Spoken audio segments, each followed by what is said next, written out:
Hey there. Let's talk about something that can be surprisingly difficult. If you've ever really struggled with saying those three little words, I need help, you're in the right place. We're going to gently unpack why reaching out can feel so hard. And it really all starts with a feeling I think a lot of us know. This really just says it all, doesn't it? It really gets to the heart of it. It's not about being proud or difficult.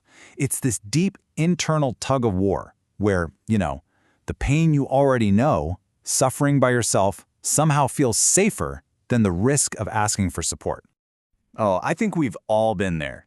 You are just completely overwhelmed, you're at your absolute limit, but the words that manage to come out of your mouth are, I'm fine, or nope, I've got it covered. It's this silent, exhausting battle that so many of us are fighting. And here's the thing I really want you to hear today. This isn't a flaw in your personality. It's a survival strategy. It's a pattern that your brain learned, probably a very long time ago, as a way to protect you. So let's try to understand those patterns a little better. Okay, so let's get into the core reasons why asking for help can feel so genuinely threatening. You can think of these as these deep-seated programs that are just kind of running on autopilot in the back of your mind. And the first one, well, it's all about what feels familiar. So the first pattern is really just about what feels normal to you. I mean, if you grew up in a world where help didn't always show up when you needed it, your brain did what it does best. It adapted. It learned that, hey, the most reliable person around here is me. So being self-reliant isn't just a choice, it's a habit that's been practiced for years. And this just captures that feeling perfectly, right? It's kind of like trying to write your name with your non-dominant hand. It just feels clumsy and awkward and wrong. Your brain just naturally prefers the comfort zone of handling things on its own, even when it's really hard. Now, let's talk about this one, the weight of being a burden. There's this constant, silent calculation happening in your head. You're weighing the options. Okay, do I share this and risk making their life harder, or do I just, carry it myself? And for so many of us, that fear of being an inconvenience is so heavy that staying silent feels like the easier option. This thought right here, this is the one that stops so many of us in our tracks before we even think about speaking up. It's a way of protecting your relationships, of trying not to take up too much space or be too much for the people you love. A lot of us have really built our identity around being capable, resilient, we're the strong one, the person who always has it together. And when that's your role, asking for help can feel like you're showing a crack in the armor. It can feel like you're admitting defeat or losing control. And that is an incredibly vulnerable place to be. When it comes down to it, it's a choice between what feels safe and what feels risky. You have the perceived safety of strength on one hand and the perceived risk of vulnerability on the other. And for a brain that's been trained to survive, it's almost always going to choose what feels safest, even if it's also lonelier. This one is rooted in past hurts. If you've ever tried to be vulnerable before and you were met with, oh, you're overreacting, or maybe you were just flat out ignored, well, your brain learns a very powerful lesson from that. It learns, don't do that again. It's not safe. I mean, it's a pretty logical conclusion for your brain to make, right? It's trying to save you from getting hurt again, from feeling that same disappointment.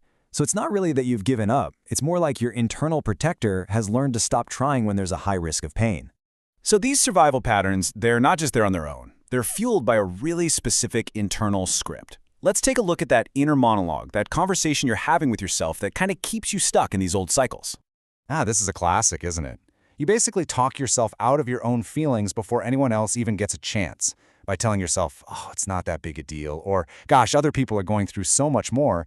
You convince yourself there's no reason to even think about asking for help. And it's so important to see that this isn't you being humble. It's a form of self-dismissal.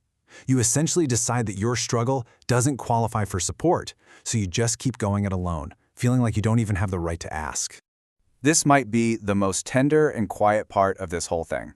It's that little flicker of hope inside that someone who cares about you will just see it, that they'll see past the I'm fine and offer help so you don't have to go through the scary part of actually asking for it.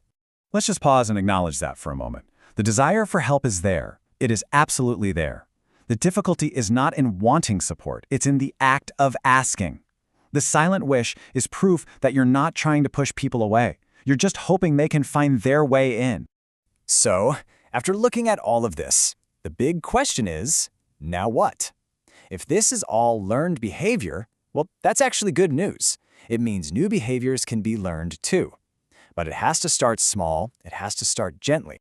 Okay, so where do we begin? Let's look at 3 very gentle, very doable exercises. First up is the daily acknowledgement.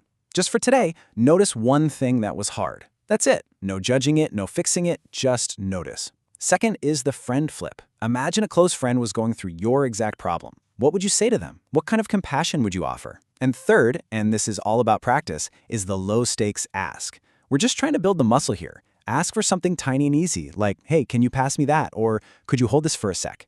The goal isn't to solve a crisis, it's just to get your brain used to the motion of asking. And let's be really, really clear about the point of all this. This is not about fixing something that's broken in you. You are not broken.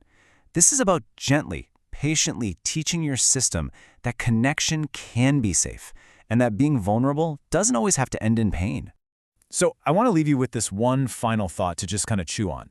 We so often think of strength and vulnerability as being total opposites. You're either one or the other. But what if that's not true? What if the ability to look at your own limits and have the courage to ask for support, what if that isn't a weakness at all, but maybe the deepest and truest form of strength there is?